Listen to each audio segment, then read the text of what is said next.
Se coloque sobre os pés agora, por favor. Vamos receber essa autoridade que já pregou em centenas de países, que Deus tem levado para o mundo inteiro. E o Gama está tendo o privilégio de receber esse homem de Deus aqui. Quando nós convidamos e ele aceitou o convite, os irmãos não imaginam como nosso coração pulsou forte. Porque o pastor Marco Feliciano, Deus tem honrado muito este homem. E ele vai honrar muito mais ainda. E ele já recebeu profecias aqui nesse púlpito. E vão se cumprir em nome de Jesus na vida dele e da família dele. Quantos fazem aqui uma promessa em nome de Jesus de orar mais pelo pastor Marco Feliciano? Quantos querem sempre orar por ele? Quantos querem receber ele, mas com muito carinho, com muito amor? Abre os braços assim, dá um abraço assim, como se estivesse abraçando ele. Abraça com carinho, isso. E aplaude o nome de Jesus pela vida deste homem de Deus, a qual eu passo o microfone para este homem de Deus.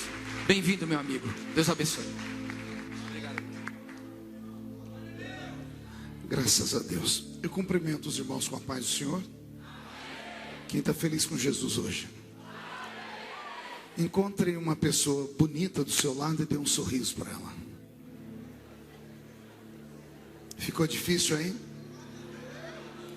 Se não tiver ninguém bonito aí, é só olhar aqui para cima, tá? Mas não é para mim não, é para o pastor Guimar, né? Parece manequim de vitrine de terno, né?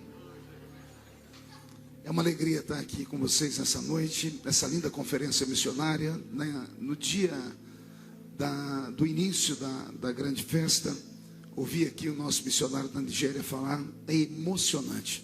Isso é só uma premissa daquilo que Deus tem para vocês aqui nesses dias. Alguém trouxe a Bíblia? Abra sua Bíblia comigo no livro do Gênesis.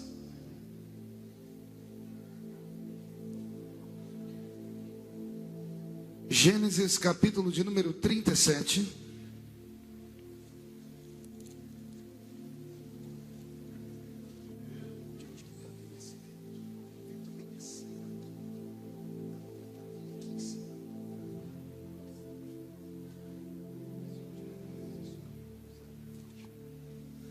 Gênesis capítulo de número 37 e o versículo de número 19. Quem encontrou, diga amém. Quem não encontrou, peça socorro. Se alguém gritar socorro, para não achar o livro do Gênesis, tem que orar pela vida da pessoa, né? Está escrito assim: e diziam um ao outro, lá vem o tal sonhador. Vou ler de novo. E diziam um ao outro, lá vem o tal sonhador. Feche a Bíblia, coloque no banco, na cadeira e pegue na mão de um sonhador que está do seu lado. Aperte a mão dele ou dela com carinho, até eles falarem aleluia. Pentecostal que não faz barulho está com defeito de fabricação, não é? Vamos orar? Pai, nós te exaltamos e te glorificamos. E nós entendemos que dentro de alguns minutos, e esta linda igreja ficará pequena para o tamanho da glória que o Senhor vai mandar do alto dos céus. Os que vieram tristes começarão a saltar de alegria. Os que vieram se arrastando não voltam se arrastando para casa. Hoje voltarão voando nas asas de um novo tempo. E antes que eu comece a ministrar a sua palavra, cerca esta igreja com a sua glória. E num raio de 5 quilômetros, onde houver um demônio alojado, eu dou a esses demônios segundos para sumirem daqui. Porque se não sumirem, serão queimados pelo poder da sua glória, que aqui será derramada. Rasgue o céu sobre o Gama nesta noite. Manda anjos de fogo descerem aqui. Que estes anjos desçam trazendo brasas de fogo nas mãos. Comecem a esparramar essas brasas entre nós. E onde houver um crente cheio do Espírito Santo, pega ele nesta noite, Jesus, e mostra o caminho da verdadeira e poderosa adoração. Fala conosco, fica conosco, agora e sempre é o que eu te peço, em nome de Jesus. E a igreja diz: os que podem tomar o seu assento aplaudindo a Jesus, porque Ele é bom, porque Ele é maravilhoso. Querida igreja, noiva do Cordeiro, simpatizantes da nossa fé, amigos que vieram de perto, de longe, Deus tem uma palavra para o nosso coração na noite de hoje. O livro do Gênesis, no seu capítulo 37, narra para nós, com minúcias de detalhes, a história de uma das maiores personagens da Bíblia Sagrada, que é José.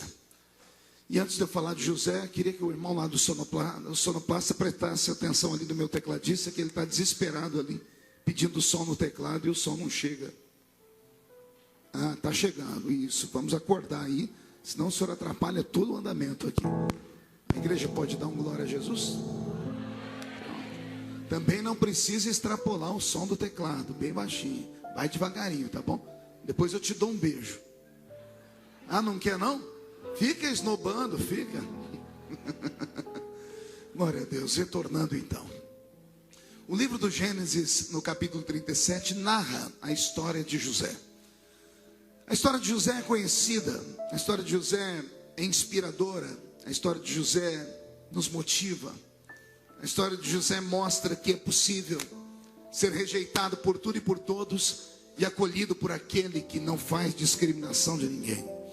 Que é possível você sair de dentro de uma cisterna para ocupar o alto posto de uma nação. Ou seja, que é possível você ter acordado hoje de manhã dentro de um calabouço, mas hoje à noite você pode dormir dentro de um palácio. Tem alguém que acredita nessas histórias?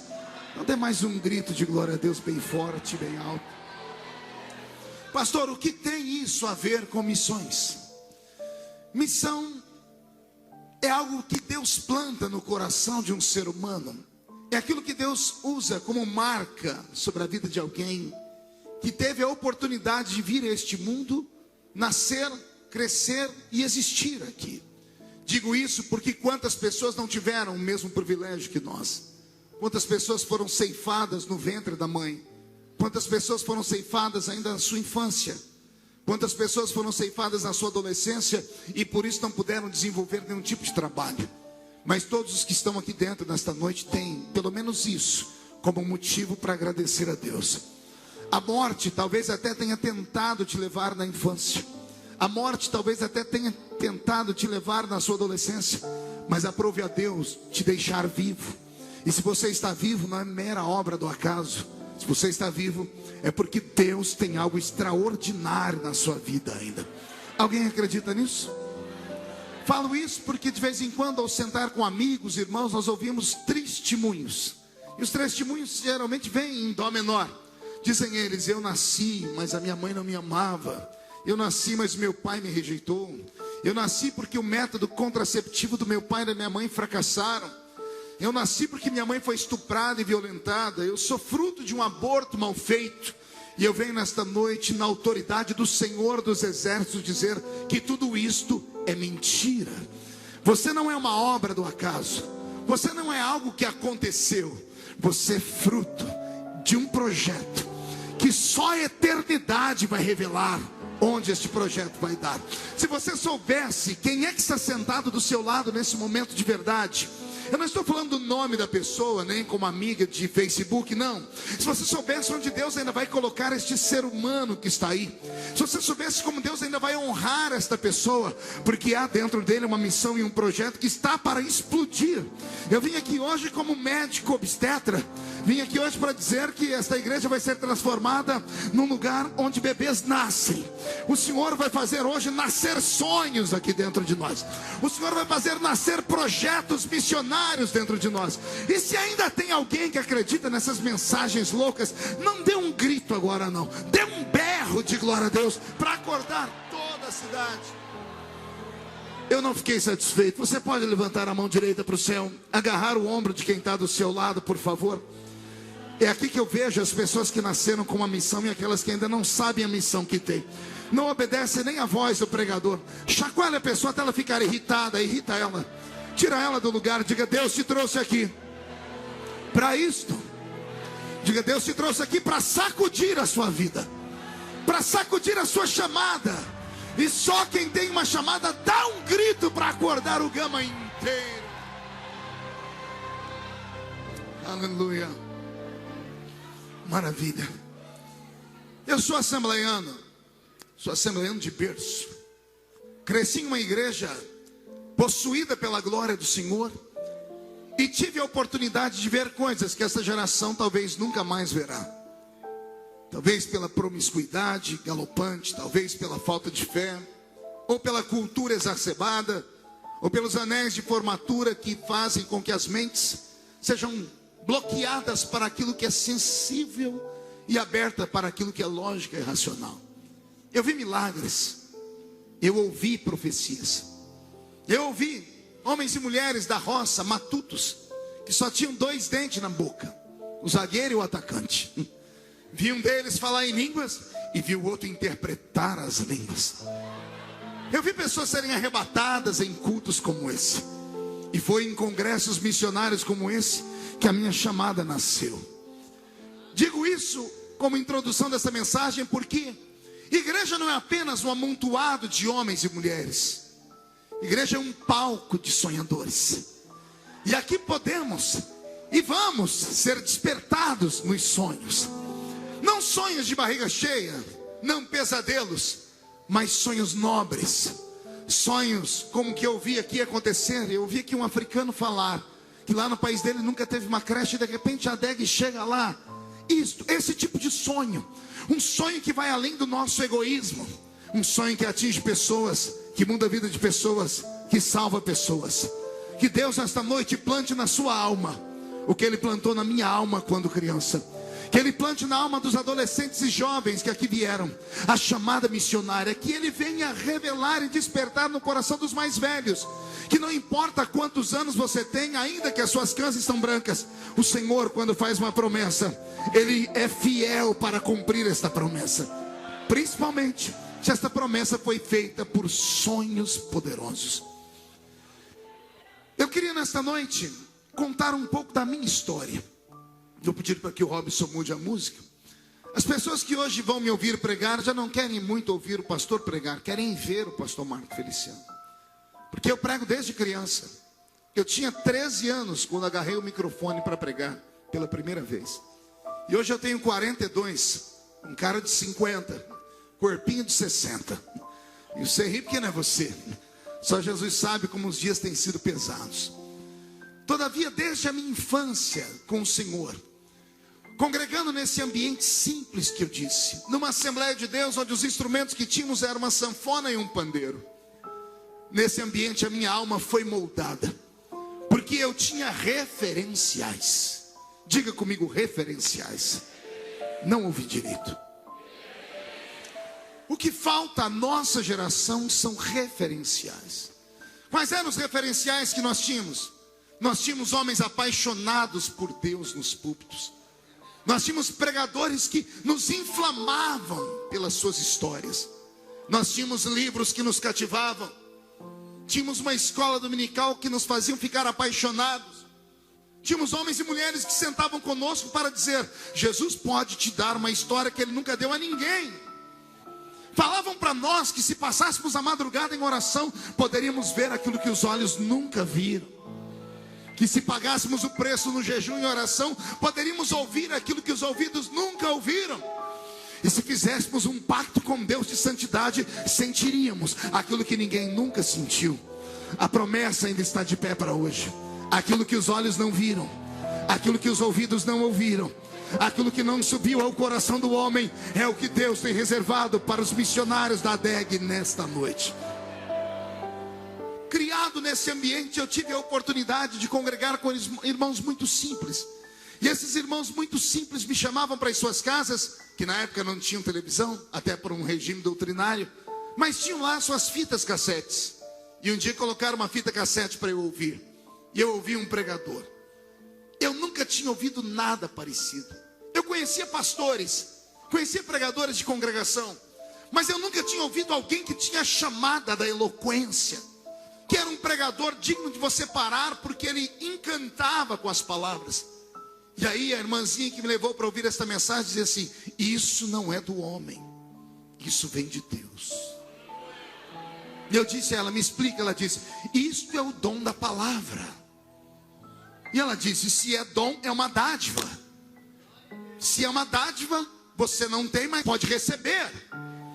E eu disse: como receber? Ela disse: buscando, orando e crendo. Comecei a buscar mais fitas e fitas, e comecei a me envolver com esses pregadores gritões, com esses pregadores que nos encantam com suas mensagens, com a sua inteligência, com a sua eloquência. E eu falei: Senhor, eu quero ser um deles. E o Senhor então me fez uma promessa em profecia. Alguém acredita em profecia aqui ainda? Ah, como eu gostaria de ouvir uma linda profecia nesta noite, daquela que nos faz arrepiar o corpo todo e os crentes entrarem em transe na presença de Deus. Faz muito tempo que eu não escuto. Parece que o espírito da profecia está de férias. Mas pois bem, depois de ouvir isso, me aproximei de uma família na minha cidade que conhecia muito essa prática da oração, e comecei a orar com eles. Até que um belo dia um deles disse assim: olha, vai ter uma festa missionária no sul do país. Lá nesta festa missionária acontecem sinais, prodígios e maravilhas. E eu, que até então só ouvia falar, queria ver. E chegou o grande dia desta festa. Isso foi em abril de 1988. Em abril de 1988 eu tive a oportunidade de participar de uma festa semelhante a esta aqui, de um congresso missionário. E eu nunca vi e nem ouvi nada tão forte, nada tão santo. Descobri naquela festa missionária qual é a missão da igreja. Descobri porque algumas igrejas estão falidas. Descobri porque o Espírito Santo se afasta dos nossos cultos, porque os nossos cultos foram transformados em teatros. Nossas reuniões foram transformadas em palcos, e atores apareceram dentro dela. As pessoas saem de suas casas carregadas de vícios, de pecados, e não mais se arrependem deles. Chegam na igreja, jogam o seu corpo pesado no banco, põem essa desgraça desse chiclete na boca, cruzam os braços e fica mascando, dizendo: vamos ver o que vai acontecer com esse pregador hoje. As pessoas não sabem mais qual é a intenção de uma reunião como essa. A intenção de uma reunião como essa é para termos a memória de que Jesus veio ao mundo, morreu e ressuscitou. Mas ao ressuscitar, ele deu uma ordem: ide por todo o mundo e pregai o evangelho a toda criatura. Quem crer e for batizado será salvo, mas quem não crer já está condenado. E estes sinais seguirão aos que crerem. Eis aqui o problema dos sinais desaparecendo. Nós não vamos mais ao mundo. O mundo, se quiser ser salvo, tem que entrar dentro da igreja hoje. Se o mundo quiser salvo, ele tem que procurar nos canais de televisão alguém que pregue. Porque desapareceu de dentro de nós a chama missionária, o que impulsiona a igreja, a força motriz da nossa fé. Vivemos uma época de egoísmo espiritual sem tamanho. Os crentes entram na igreja, olham e dizem assim: olha, dependendo do que esse pastor falar, eu saio daqui, não concordo com isso nem com aquilo. Aí tem uma igreja aqui do lado, a pessoa pega e muda para lá. Daqui 3 meses ela sai de lá e vai para outra do outro lado. Daqui 1 ano ela já passou por 15. Aí quando ela não acha uma igreja do jeito dela, ela abre uma igreja para ela. Mas não para ganhar almas, para dividir o trabalho, para pescar os peixinhos doentes. A essência da obra missionária desapareceu. Ah, se Deus pudesse nesta noite trazer aqui grandes homens como Oswald Smith, que já dorme no Senhor. Ah, se pudéssemos ter nessa noite aqui o reverendo Richard Hurbrand, que eu, quando criança, tive a oportunidade de assistir a sua pregação em São Paulo. Um romeno que, quando foi ministrar para nós, sem terno, sem gravata, somente com uma camisa de manga dobrada, milhares de pessoas querendo ouvir o grande missionário da Romênia. E ele, quando foi pregar, disse: irmãos, melhor do que falar, quero pregar com o meu corpo. E ele tira a camisa no púlpito, e as câmeras começam a filmar as marcas do seu corpo, cicatrizes que fariam qualquer um de nós morrer. E ele, com o microfone, dizer: eu assisti o meu filho de 7 anos ser assassinado na minha frente. que eu não neguei Jesus como Salvador. Mas se isso já te emocionou, segure o coração aí. Ele diz que quando trouxeram para ele o filho de 7 anos e disseram: você já suportou tudo, já arrancamos as unhas das suas mãos por mais de 20 vezes, já faz 14 anos que você está longe da sua esposa, você perdeu tudo, matamos os membros da sua igreja, mas você não nega a sua fé. Eis aqui a prova final. Trouxeram o filho dele e colocaram um revólver na cabeça da criança e disseram: nega ou matamos. E o reverendo Richard, com o coração apertado, com a voz embargada, disse: eu dobrei meus joelhos e disse: Senhor, isso eu não aguento. E quando ele disse: Senhor, eu não vou suportar, o filhinho dele se soltou do soldado, agarrou ele e disse: papai, não negue Jesus. A gente se encontra logo em uma outra vida. Eram essas mensagens que faziam meu coração queimar e que me deram a base de sustentação da minha chamada hoje. Coisa que já não ouvimos mais. Nossos filhos querem ser parecidos com o Ronaldinho Gaúcho ou com o Messi. Nossas meninas querem ser parecidas com a Débora Seco ou com a Gisele Bündchen. Nossas igrejas se transformaram em verdadeiros espetáculos e nós perdemos a essência da fé. Oxalá nesta noite o Deus da Bíblia, o Deus da minha vocação, comece a passear no meio desta igreja e comece pelo seu Espírito a tocar os corações, e que haja um batismo diferente nesta noite, que haja um batismo de quebrantamento neste lugar. E se tem alguém que acredita, diga: fala conosco, Deus.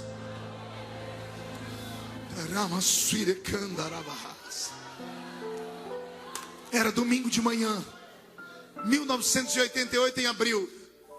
Eu sentado naquele imenso ginásio lá atrás, porque não consegui vocação à frente. E um pregador russo pregava, Grigory Cherdzuk.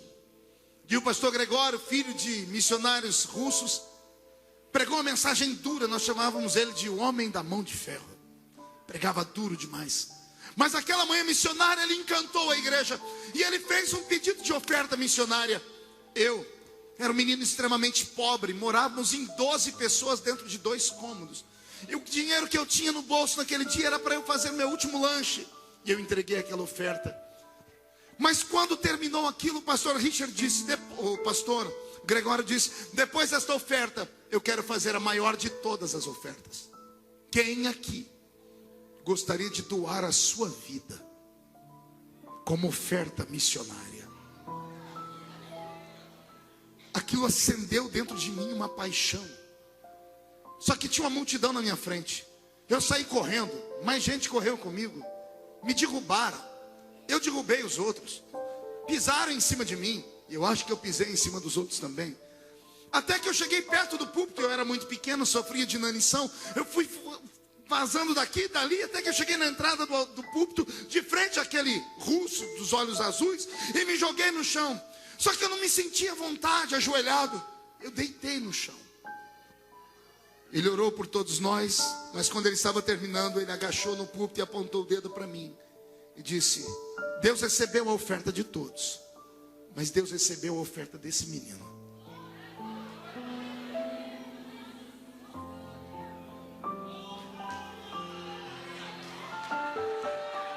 O meu coração queimou. Comecei a sonhar. Comecei a o quê? Deus ama sonhadores.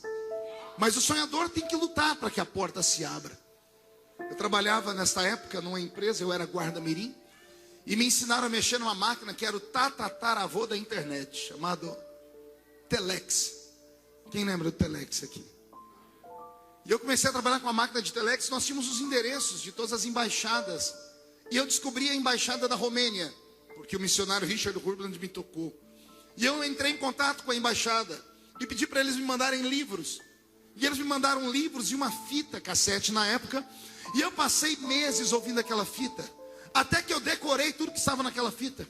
Peguei aquele livro que me mandaram, marquei uma audiência com meu pastor, que não era nada fácil. Meu pastor era um homem muito ocupado.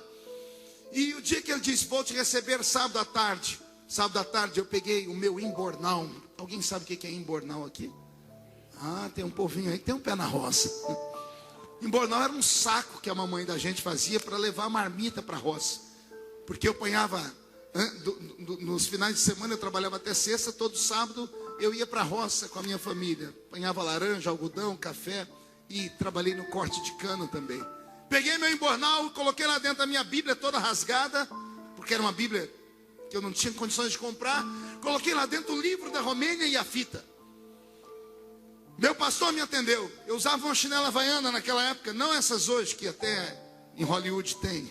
Era aquelas que às vezes era um pé de uma cor e o pé de outra. E embaixo, como arrebentava, a mãe da gente colocava um grampo. O grampo chamava Ramona. A gente se andava, quando batia o pé no chão, saía fogo, né? Oh, glória.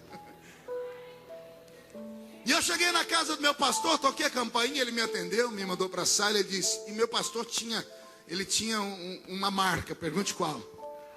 Só falo se todo mundo perguntar. Ele era baiano. Mas não é um baiano normal, não, ele era um baiano sem pescoço. Tem dois tipos de baiano. Tem o baiano com pescoço e o baiano sem pescoço. O baiano sem pescoço é brabo demais, gente. É aquele que a cabeça é colada aqui no tronco. E esse era o meu pastor. Ele olhou para mim e falou comigo em baianês. O que é que tu quer aqui, menino? Eu disse, ô pastor, eu vim falar para o senhor da minha chamada missionária. Ele disse, e é? Tu tem me chamada missionária? É? Eu disse, tem, pastor. Ele falou, e para onde é? Eu disse, é para a Romênia. Ele disse, oxe, onde é que fica isso? E eu comecei a falar para ele, falei, pastor, a Romênia fica no norte da Europa, próximo à Rússia. A Romênia, pastor, tem uma capital chamada Bucareste. E as igrejas lá são chamadas igrejas subterrâneas. Eu li um livro chamado Torturado por Amor a Cristo. E eu comecei a orar e Deus foi falando no meu coração. E eu comecei a falar e o pastor falou, e tu vai falar o que lá? Você sabe falar a língua deles? Eu falei, pastor, eu já sei falar algumas coisas. Ele disse, o que? Fale aí. E eu soltei uma frase, em noroeste da România, em Bucareste. Ele disse, o que você falou? Eu falei, não sei, pastor. Foi, como é que você sabe falar isso? Eu tirei a fita, eu falei, está aqui, pastor. Mas se eu tive facilidade para decorar, eu aprendo a língua rápido. O que você conhece do país? Eu tirei o livro. O livro era metade em espanhol, metade em inglês. Eu disse, você leu alguma coisa? Pastor, eu não entendi nada aqui, mas eu aprendo, é rápido. E você vai fazer o que? Ela disse, eu vou chegar no centro de Bucareste. E comecei a pregar para o meu pastor. Pena que ele não se converteu. Eu tentei. E eu falei, eu sempre fui muito expansivo desde criança. Quando eu terminei de pregar, ele falou assim, acabou? Eu disse, já acabei, pastor. Ô dia maldito. Ele falou assim para mim, menino, sente aí, porque agora você vai ouvir uns pares de verdade. Eu disse, o que é que eu vou ouvir, pastor? Uns pares de verdade. Ele olhou para mim e disse, menino, acorda. Onde você mora? Eu disse, na Vila Tatu. Seu pai é rico? Eu disse, não tenho pai. No meu RG, o nome do meu pai é um tracinho. Sua mãe? Disse, minha mãe é lavadeira. E sua família? Todos trabalham na lavoura. Em quantas pessoas vocês moram? Em 12. Como é que é a sua casa? Tem 2 cômodos. Você congrega onde? Eu disse, no salãozinho da rua 1. Era um salãozinho de 4x3. E você quer ser missionário na Europa, meu filho? Meu filho, esquece isso.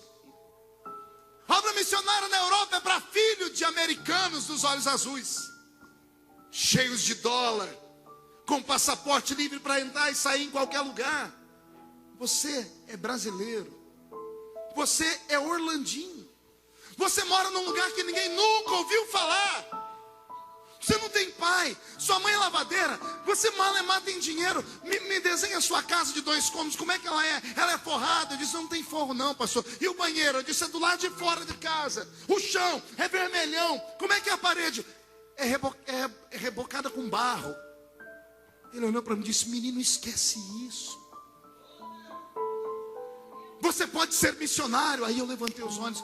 Posso, pastor? Pode, mas na sua rua, na sua escola, no seu trabalho. ganhando seus vizinhos. E eu comecei a chorar. Ele levantou e disse: eu prefiro ver você chorar agora do que chorar amanhã frustrado, do que amanhã você chamar Deus de mentiroso, você falar que o seu pastor foi mentiroso porque ele te fez uma promessa que nunca vai poder se cumprir. Ele me deu um aperto e disse assim: sonhe, mas sonhe baixo. Sonhe, mas coloque o pé no chão. Ele falou para mim: não conte para ninguém sobre essa conversa. Eu não prometi, por isso que eu estou contando aqui. Que ele falou: você vai incendiar a juventude daqui a pouco. Eu tenho um monte de maluco aqui na igreja. Eu saí daquele dia da casa do pastor. Cheguei na minha casinha, estava todo mundo trabalhando ainda. Minha mãe não havia chegado em casa e o restante estavam na roça. O quarto onde nós morávamos, e dormíamos lá em 8 dentro desse quarto, e o restante dos quartos dormiam na cozinha, onde a gente esparramava colchões. Ele tinha uma janela feita de madeira, e a janela era fechada com uma tramela. Isso ninguém conhece. Oxi, vocês conhecem tramela?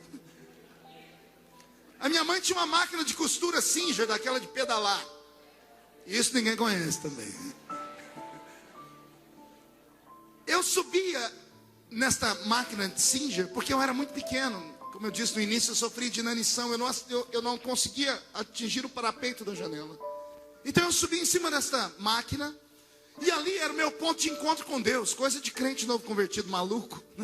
Eu li na Bíblia que Abraão tinha um carvalhais de Manre, e Gideão tinha um ponto de encontro com Deus. Todo mundo tinha um lugar. Eu falei: eu também vou arrumar o meu. O meu é em cima dessa máquina, olhando para o pasto. Porque quando eu abria aquela janela, ela dava para o meio de um pasto.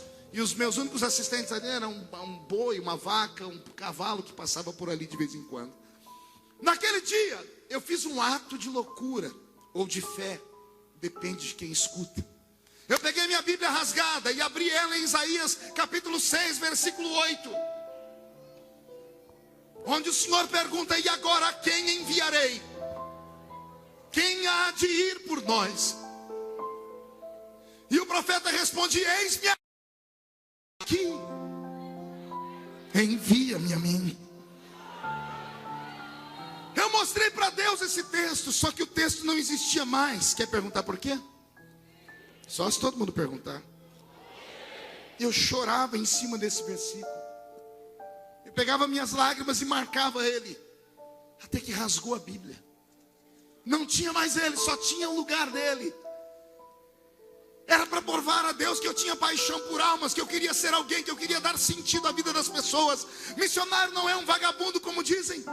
Missionário é um vendedor de sonhos, é um entregador de esperança, é o oxigênio que falta para aqueles que estão quase morrendo asfixiados. Isso é o missionário. E eu falei: Deus, por que o Senhor não deixou escrito aqui que tinha que ser rico? Porque o Senhor não disse aqui que tinha que ser filho de homens ricos?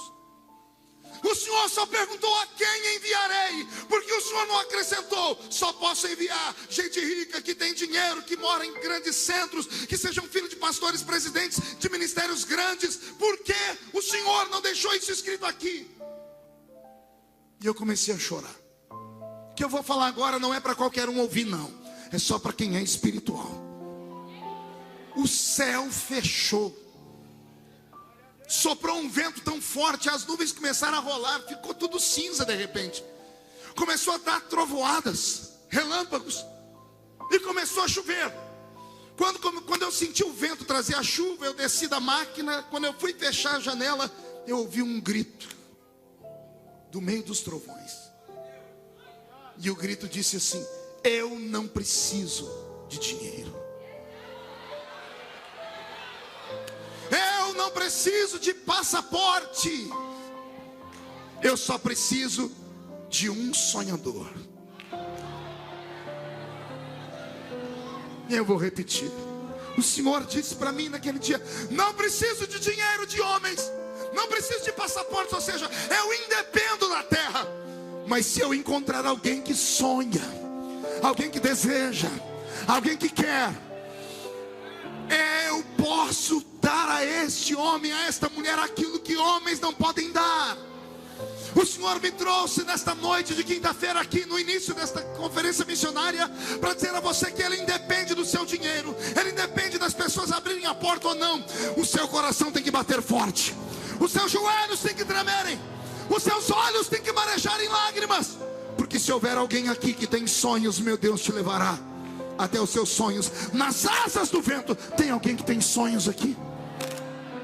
São sonhos grandes. Você estaria disposto a morrer pelo seu sonho? Estaria disposto a enfrentar tudo e todos pelo seu sonho? Ou você é daqueles que se acomodou com o ministério, com a convenção, com o saláriozinho que te dão, e por causa disso rompeu com os seus sonhos, sepultou eles? Ou você é como aqueles que, mesmo tendo sonhos e promessas de Deus, se embrenharam por uma vida natural nesta terra, se formaram, têm anéis de formatura no dedo, e de vez em quando se pega chorando de madrugada, e olha e diz assim: mas eu tenho tudo, eu tenho casa, eu tenho emprego, eu tenho dinheiro, eu tenho família. O que é esse vazio aqui dentro? Vou te contar o que é este vazio. Este vazio foi provocado por você, num culto missionário, atingido por uma emoção ou pelo Espírito Santo. Você disse: Deus, eis-me aqui. Parece que ninguém tinha ouvido, não é? Parece que ninguém escutou. Jesus, quando esteve nessa terra, fez uma única reclamação. Ele disse assim: a seara é grande e são poucos. Quando Deus pega alguém dizendo eis-me aqui, Ele anota em um livro. Deus não entende como uma brincadeira, Deus não entende como uma emoção. Ele anotou em algum lugar lá o dia, a hora e o minuto que você disse: eis-me aqui, conta comigo. E você estava disposto. Mas de repente você teve a infelicidade de congregar num ambiente cheio de coveiros espirituais. Aqui no Gama não tem, em Brasília não tem, só tem na minha cidade isso. Homens e mulheres que estão na igreja e perderam os seus sonhos e não querem que ninguém mais sonhe. Homens e mulheres que vivem de perseguir os outros que têm uma vocação, que sentam com vocês assim: ei, calma, vai devagar, eu já fui como você, eu já fui assim também. Esses coveiros matam os sonhos, sepultam os projetos. Deus me trouxe nessa noite aqui para te dar uma palavra: se afaste deles. Reveja os seus amigos, reveja as pessoas que te aconselham. Não sente perto dessas pessoas depressivas que nós temos na igreja. Pastor, como é que eu vejo uma pessoa depressiva? É simples, você está numa Assembleia de Deus, num culto pentecostal, e a pessoa não abriu a boca nem para respirar, comece a ter dúvidas. Não, pastor, é que eu não sou mais menino. Quando eu era menino eu gritava por qualquer coisa, até quando falava que alguém morria eu dava glória a Deus. Agora eu sou maduro. Maduro nada, você está enferrujado, os seus sonhos não aconteceram, e você não quer que o sonho de ninguém aconteça. Pois eu estou aqui hoje para despertar uma geração de sonhadores. Eu quero que Deus levante no nosso meio malucos. Eu quero que Deus levante meninos e meninas loucas. Você não está entendendo? Eu vou falar de novo. Eu quero que Deus volte a levantar homens e mulheres que estão nesse mundo, mas não são deste mundo, que não olham o mundo natural, que não testam a vida como se natural fosse. Esta igreja é uma igreja que vive do sobrenatural. Ou você crê que o seu coração está acelerado agora? Qual continente mesmo o Espírito Santo soprou aí? Foi África. Eu tive o capricho de ver, enquanto o nosso missionário aqui falava da África, eu vi olhos brilhando. Eu vi algumas pessoas inclinarem a cabeça, e o Senhor dizia ao meu coração: eram eles que deviam estar na Nigéria. Mas venderam os seus sonhos, trocaram por um prato de lentilhas.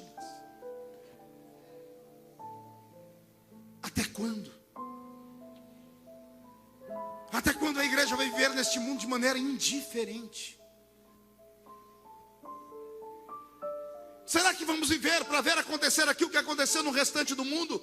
Na Europa principalmente, onde igrejas hoje são alugadas para 4, 5 igrejas, uma só. São alugadas, e os que alugam é porque não tem mais membros. Alugam de manhã para uma etnia, à tarde para outra, no meio-dia outra, e assim por diante. Será que nós vamos assistir aqui igrejas gigantes serem transformadas em mausoléus, serem transformadas em oficinas? Não, pastor, há um avivamento no Brasil. Me prove. Pastor, olha o tanto de evangélicos que tem. Quem foi que te disse que quantidade é sinônimo de avivamento? Eu queria saber a qualidade desses crentes. Eu queria saber onde é que está a fé firmada na cruz do Calvário. Alguém que ainda ao entrar no templo guarda os seus pés porque sabe que aqui é um lugar santo. Alguém que tenha coragem de ir para o enfrentamento da verdade. Alguém que não se envergonhe do evangelho de Cristo, porque ele ainda é o poder de Deus para a salvação de todo aquele que nele crê.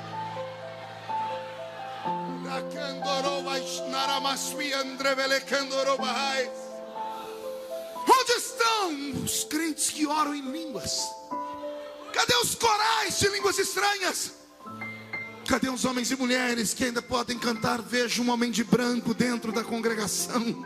Esse homem é o Filho de Deus. Onde estão aqueles crentes que ao entrarem por aquela porta esquecem seu anel de formatura, esquecem sua posição no mundo, esquecem o carro importado que está lá fora, e ao entrar aqui dentro vive o sobrenatural, o misticismo da fé? Ou você esqueceu disso? Ou você esqueceu que essa igreja foi fundamentada no alicerce de homens e mulheres que não sabiam ler nem escrever, mas que quando corrompiam seus joelhos no chão, faziam Deus ficar de pé no trono para trazer a nós as respostas?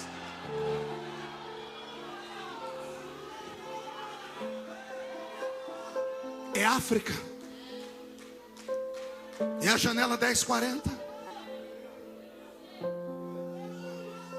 Eu tenho trocado comunicação com o pastor Saed. Tive a oportunidade de batalhar por 2 anos. Eu me emociono pela vida do pastor Yosef Nardakani, ambos no corredor da morte, no Irã, simplesmente porque falam de Jesus. Dias atrás eu postei na internet uma frase. Meu Deus, o mundo desabou em cima de mim. Eu disse: enquanto o mundo inteiro tem uma comoção pela morte de um leão, o mesmo mundo não se comove com a morte de 150 mil cristãos, somente nos últimos 3 anos, na Síria. Crentes são crucificados em pleno século 21 e ninguém nada diz. Pessoas são decapitadas, crianças são queimadas.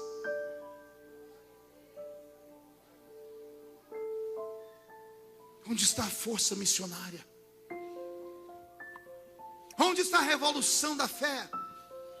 Aquilo que os americanos fizeram na década de 50, 60, eles impregnaram o mundo com o evangelho, por isso se tornaram a maior potência do mundo. E hoje o mesmo país que mandou missionários cerceia direitos de missionários pregarem. Até quando? Como pode o maior país cristão abaixo da linha do Equador, com o maior número de pentecostais do mundo, que é o Brasil, viver a maior corrupção da história?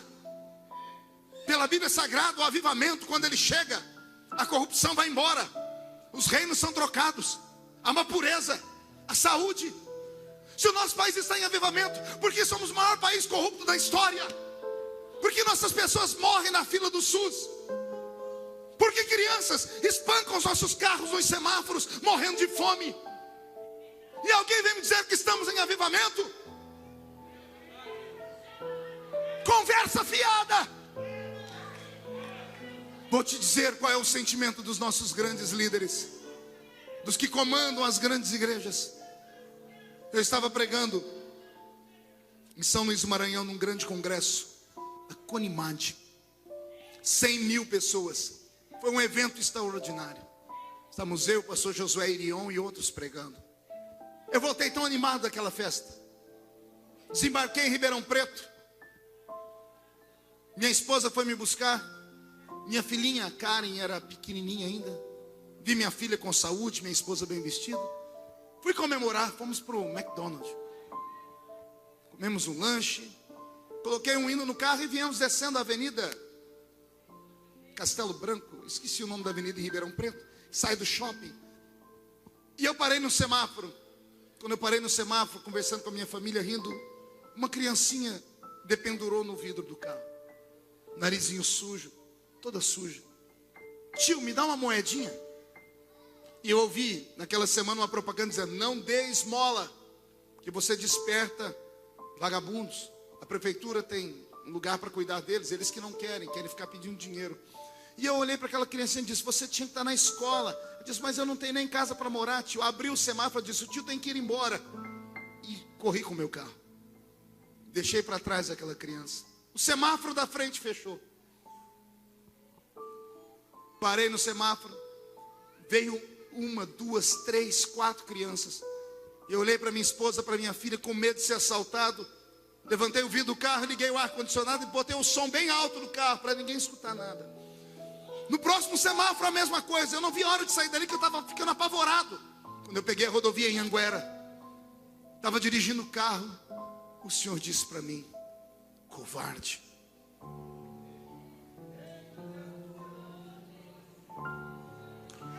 E eu olhei para o céu, achei que era uma voz minha, continuei dirigindo. Aí entrou a voz de novo, mas dessa vez ela gritou: eu tive fome e não me destes de comer. Eu tive sede e você não me deu de beber. Eu estive nu e você não me vestiu. Eu fiz a pergunta: quando eu fiz isso, Jesus? Jesus disse: ali atrás. E ele falou para mim: você pregou para 100.000 pessoas, deu sentido a 100.000, mas deixou uma criança sem uma moeda. A igreja precisa acordar. Deus quer que quando você entra na rua da sua casa, alguém grite: lá vem o sonhador. Deus quer que o próximo culto que você chegue, alguém grite: lá vem a sonhadora. Alguém que vai sonhar com um mundo melhor, alguém que vai sonhar com uma chamada maior, alguém que vai sonhar com uma revolução que pode começar hoje à noite aqui no Gama. Não é preciso ser um grande pregador para ganhar almas. A minha função é entreter a plateia, a sua é trazer plateia para que eu entreta. A minha função é pregar a essas pessoas, a sua é arrastá-las aqui para dentro. Deus vai te dar um poder nesta noite tão grande, que você vai ter um magnetismo pessoal como você nunca antes teve. Está pronto para isso? Você será o centro das observações da sua escola. Você será o centro de atenção do seu trabalho. Deus está te dando uma unção nesta noite, e esta unção vai começar a irradiar glória. E esta glória vai curar os enfermos. E nós então faremos com que a volta de Jesus se apresse. Alguém crê nisso? Dê mais um grito de glória a Deus. Sonhe e ouse sonhar. Você nunca irá além dos seus sonhos.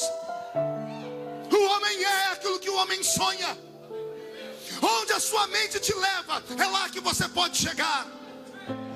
Se você ficar olhando para os obstáculos crescerão diante de você. Se você parar para ouvir derrotados, os derrotados terão você na fila deles daqui uns dias. Você será o próximo. Se você parar para ouvir pessoas que não têm fé, incrédulos, que vão dizer para você: a terra é bonita, a terra manda leite e mel, tem cachos de uva que precisa de 2 homens para carregar, mas lá dentro tem gigantes. E os gigantes são tão grandes que nós somos parecidos como um gafanhoto perto deles. Se você acreditar nesses, você vai ver a terra, mas não vai experimentar nela. Mas que Deus levante entre nós alguém que grite hoje: ei, pera lá, tem gigante sim, mas quem prometeu a terra é maior do que eles.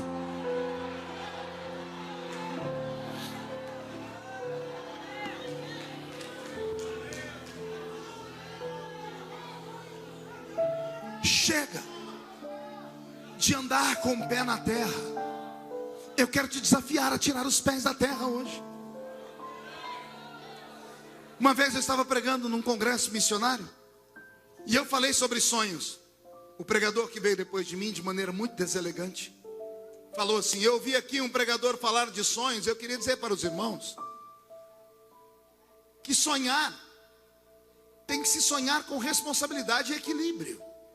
Você pode ter a mente no céu, mas o pé tem que estar na terra. Porque se você tirar os pés da terra, já não é mais sonho, é delírio. A tréplica era minha. À noite era minha vez de pregar. Eu falei assim, eu quero aqui agradecer o pregador que me corrigiu, porque eu preguei algo que eu não devia ter pregado aqui. Eu disse que os homens e mulheres têm que sonhar, mas eu aprendi com ele que homem e mulher de Deus não tem que sonhar não, ele tem que delirar mesmo. Porque o delírio é loucura. E o que é loucura para os homens é sabedoria para Deus. Que tem eu ou você quando Deus levanta o profeta e diz para esse menino aí do lado, vou te usar. Quem é o homem para medir como é que Deus usa um homem ou não? Quem é que pode determinar qual é a fórmula que existe para Deus levantar alguém? Me diga aí, qual é a equação? Não, Deus só vai levantar isso, isso e aquilo. Acorde, vá ler a Bíblia, pelo amor de Deus. Eu li a Bíblia 33 vezes, de capa a capa. E eu encontrei um negócio aqui na Bíblia que eu dei muita gargalhada. Um tal rancho dos profetas. Quem já ouviu falar disso? Não é os que tem hoje não, que as pessoas se reúnem para orar. Estou falando da Bíblia. Rancho dos profetas na Bíblia. Sabe o que era o rancho dos profetas? Uma faculdade, uma escola para profetas. Percebeu aí? Escola para profetas. Numa época em que ninguém sabia ler nem escrever, só ia aprender a ler e escrever na escola de profetas filhos de ricos, filhos de reis, filhos de sacerdotes que eram mantidos pela casa, pelo povo com as suas ofertas. Só ia para essa escola de profetas menininhos, filhinhos de papai. Eu desafio qualquer pregador aqui entre nós ou teólogo me dizer qual dos profetas da Bíblia saiu dessa escola. Pense numa escola que não prestou para nada. Teve um dia que um profeta, os filhinhos de papai foram chamar ele de careca, ele ficou bravo, deixando de lado se está certo, se está errado, se é legal, se é moral. O profeta falou, Senhor, aquela escola só gera esse tipo de gente aí, ó. Gente que debocha dos outros. Gente que olha as pessoas de cima para baixo achando que sabe mais do que a gente. Tem como o senhor fechar a escola? Uma ursa foi lá e acabou com a escola inteira. Eu acho que nem professor sobrou mais. Quer que eu te diga onde é que Deus levantou os homens? Deus levantou Amós, peão de trecho, amansador de boi, amansador de burro bravo. Deus pegou Amós em cima de um touro, vendo ele dobrar o chifre do boi para baixo, disse, esse cabra é macho. Se ele agarrou um boi pelo chifre, ele pode agarrar o diabo pelo chifre também. É esse que eu vou usar.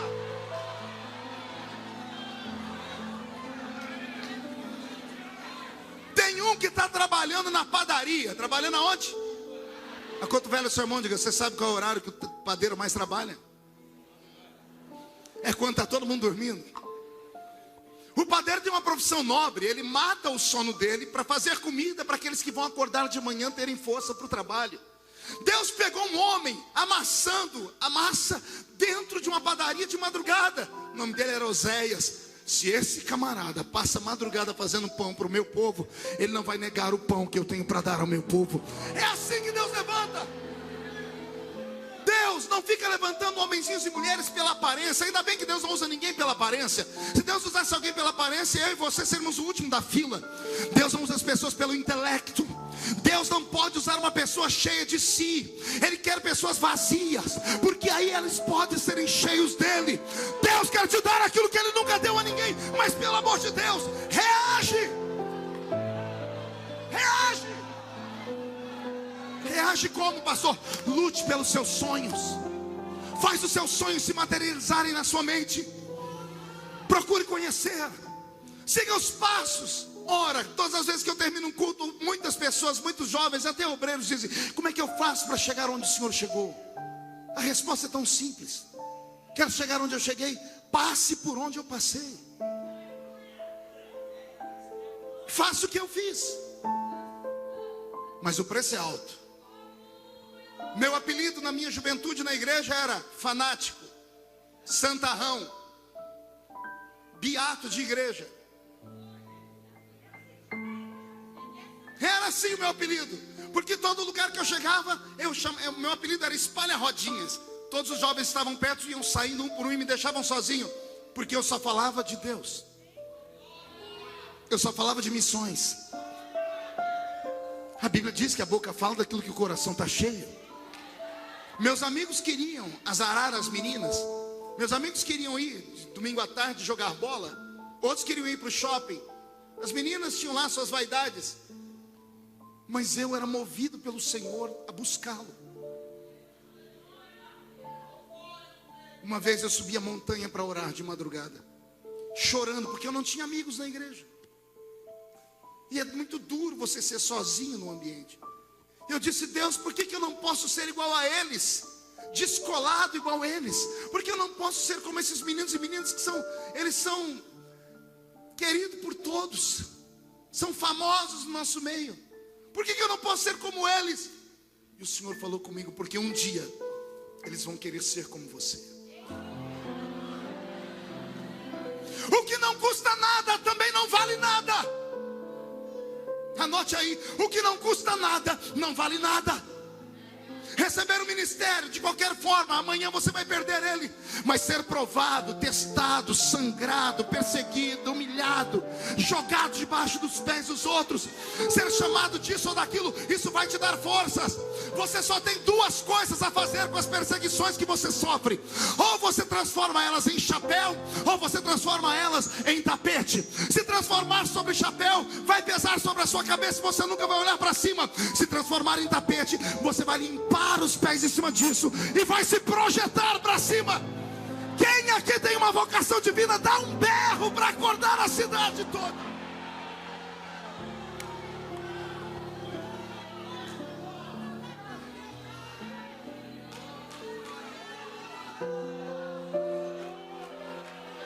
Lá vem o sonhador. O Gama vai ficar possuído por sonhos nesta noite. Eu quero começar a profetizar. Posso, pastor Aguimar? Mamãe, em nome de Jesus, não se apavore nessa madrugada. Sua filha vai te acordar aos soluços e aos choros. Eu sei que a senhora já é acostumada. Sua menina sempre chora por causa do namorado, do noivo, depressiva, angustiada, com problema de imagem. Ela tem distorção de imagem, ela se acha feia, ela quer ser parecida com a Barbie. Tem um monte de problemas. Todas as noites a senhora vai lá para confortar a menina porque ela chora. Esta noite a menina vai chorar também. Mas ao entrar no quarto dela, não se assuste. Ela não vai estar agarrada a uma fotografia de um namorado, nem um pedaço de roupa. Não estará agarrada a um travesseiro. Ela estará ajoelhada no canto da cama. E ela vai estar gritando: Deus, me dá as nações por herança. Alguma mãe acredita nisso aqui? Então pega a profecia, senhora. O seu filho será uma bênção. O seu filho será usado, será um dos últimos pregadores antes da volta de Jesus. Eu estou profetizando. Pega a palavra. O seu filho será o maior pregador do Brasil. Deus vai levantar ele ou ela como missionários. E não duvide. Sonhe. O que te separa dos animais irracionais é isso. Animais irracionais agem por instinto. Nós somos imagem e semelhança de Deus. Ser imagem e semelhança de Deus é um poder que nem nós sabemos o que é. Quando o homem comeu do fruto do conhecimento do bem e do mal, Deus deu um grito no Éden de desespero. Você lembra do grito de Deus? Eis que o homem agora é como um de nós. Você não entendeu? Deus estava se referindo a ele, ao Filho, ao Espírito e aos anjos. Eis que o homem agora é como um de nós. Você não é normal. Se você soubesse quem você é, você não estaria me olhando com essa cara feia, parecendo que foi batizada num pote de vinagre. Nem com esse olho seco, parecendo olho de sapo que morreu no dia de enchente. Segura aí. Também não estaria em silêncio com essa boca de aço, essa boca de ferro, esse queixo de concreto. Você estaria adorando a Deus.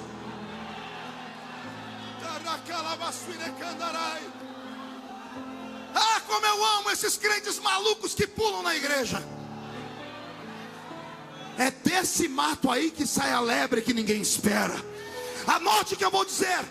Quem viver verá, para Deus colocar a mão dele sobre a sua vida e você ser ainda o maior missionário deste século. Quem pega essa profecia? Quem pega? Pega, põe no coração. Dá um grito, dá um grito, dá um grito, dá mais um grito, dá um grito.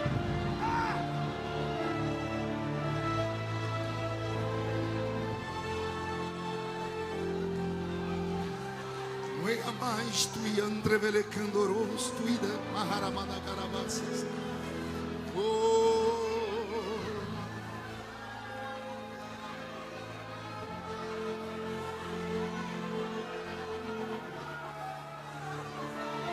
Olhe para mim.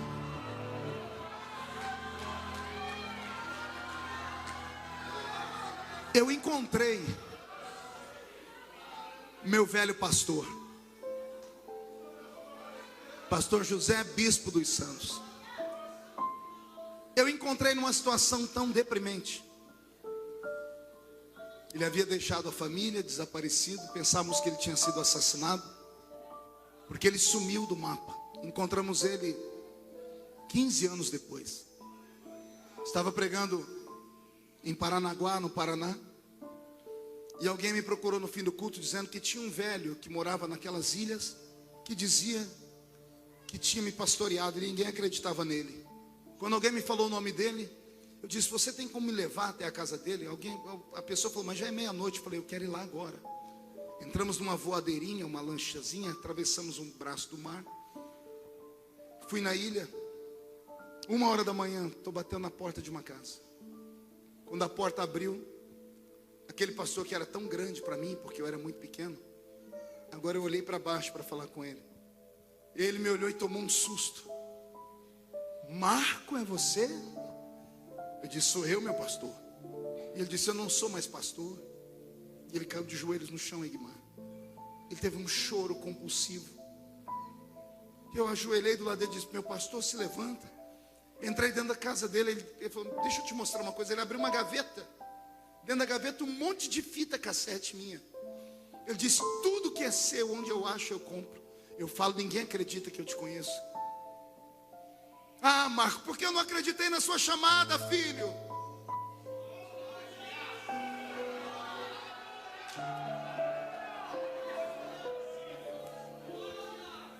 Eu olhei para ele e disse assim: meu pastor, eu não lhe culpo. Deus lhe usou para me testar, para ver se eu ia abraçar as suas falas ou se eu ia me revoltar contra elas. A escolha era minha. O Senhor só foi um instrumento. É Penina da Bíblia. Penina não era má, foi um instrumento de Deus para despertar Ana. Cumpria Ana, sim ou não, dar a luz a Samuel. Penina não é má. O meu pastor não era mau. As pessoas que te perseguem não são más, são seus amigos, só que eles não sabem. O seu inimigo é seu amigo, só que ele não sabe. Porque é o seu inimigo que te faz chorar. Quanto mais você chora, mais você ora. Quanto mais você ora, mais você chega perto de Deus. Quanto mais perto de Deus, mais você o toca. Quanto mais você o toca, mais ele se compadece e ele derrama sobre você a bênção dele. O seu inimigo não é seu inimigo, ele é seu amigo e não sabe. Convidei ele para ir no culto terça-feira. Tinha acabado o congresso, Guimar, domingo à noite, eu ia embora na segunda de manhã. Troquei meu voo, liguei para o pastor José Alves. Disse: pastor, eu quero ficar para o culto de terça. Ô, Marco, que bom ter você aqui na terça. Na terça-feira eu pedi para o pastor José ir para a igreja. Ele botou um terninho, sentou no meio do povo. E eu comecei a pregar. E eu falei: eu quero apresentar para vocês o homem que Deus usou para que eu estivesse aqui. Aleluia. Eu queria que ele ficasse de pé. Fica de pé, pastor José Bispo. E o pastor José Bispo ficou de pé. E eu coloquei aquele homem no lugar onde ele deveria estar, como um herói da fé. Porque a igreja faz assim com a gente.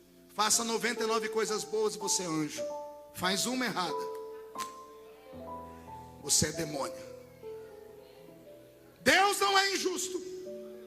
A igreja é, o ministério é. Deus não é injusto.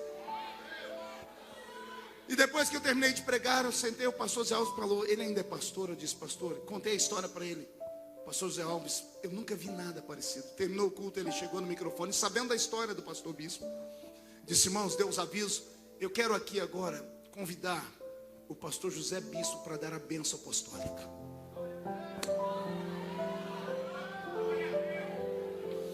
"20 anos sem subir num púlpito." Aleluia. O velhinho pegou o púlpito tremendo. Ele disse: pastor, só tem certeza? Pastor Zé Alves disse: certeza, dê a bênção apostólica. Pastor Bispo deu a bênção apostólica. E naquele dia Deus falou comigo: filho, Existe ex-empresário, existe ex-atleta, mas não existe ex-ungido. Anotou aí? Não existe ex-ungido. E se tem algum ungido entre nós, que as pessoas disseram que você perdeu, eu estou aqui para dizer que o dom, o meu Deus te deu sem arrependimento. Você está no lugar errado, rapaz. Ah, mas lá não me aceito, então vá para outro lugar. A seara continua sendo grande. Interessante, já estou partindo para a conclusão. Eu nunca fui à Romênia. Já preguei em 73 países, 3.800 e poucas cidades do Brasil. Eu tenho mais de 20 milhões de DVDs esparramados em inglês, espanhol e português. Escrevi 18 livros, uma enciclopédia. Meu site é um dos mais visitados do Brasil. Minha página no Facebook tem 3 milhões de seguidores. Sou muito conhecido. Mas eu nunca fui à Romênia. E não foi por falta de convite.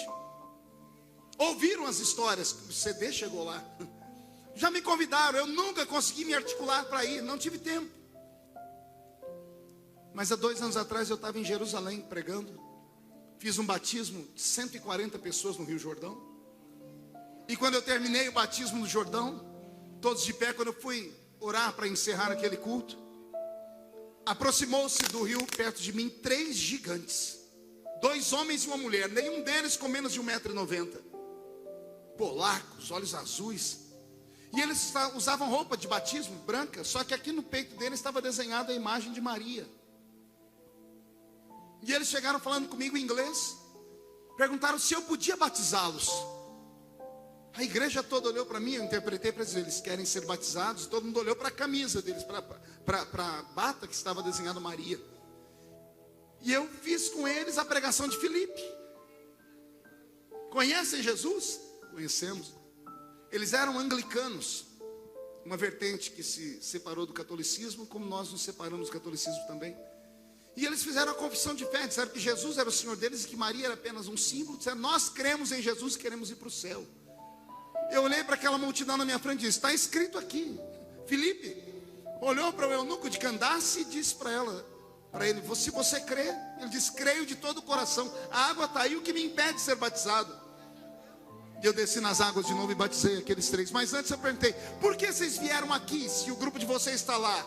E eles disseram, é porque nós olhamos para cá e nós 3 vimos o Espírito Santo descer aqui. Igual está na Bíblia. O nosso povo entrou no reteté, no mistério. E eu batizei os 3, foi uma festa. Quando eu saí dali, sentei numa muretinha para tirar a meia que estava no meu pé. Um dos gigantes chegou perto de mim e disse assim, quando o senhor for à Romênia, vai visitar a nossa igreja?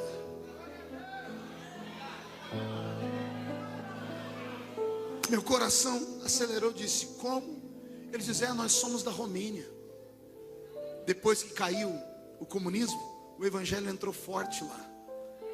Quando o senhor for à Romênia, vai pregar na nossa igreja.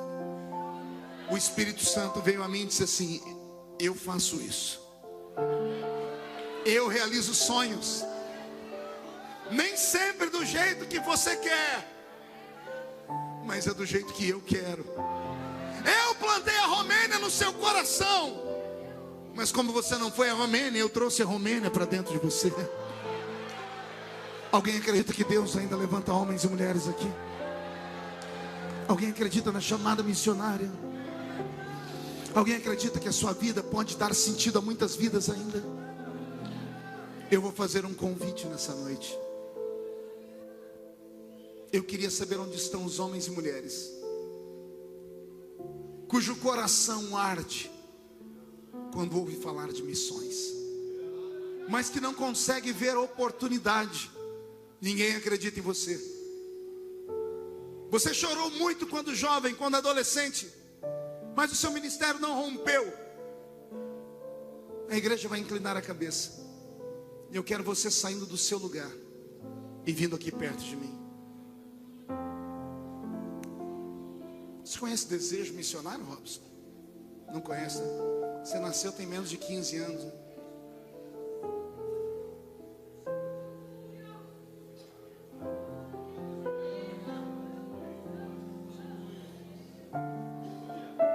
Aleluia.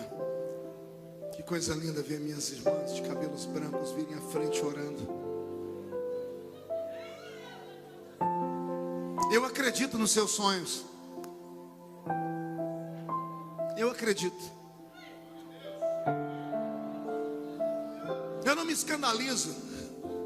Eu acredito.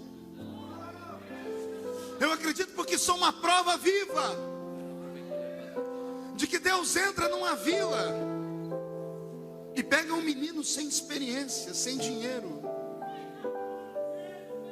e levanta ele como um divisor de águas em uma nação.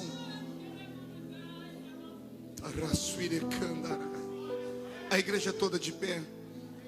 Vocês são uma raridade para Deus.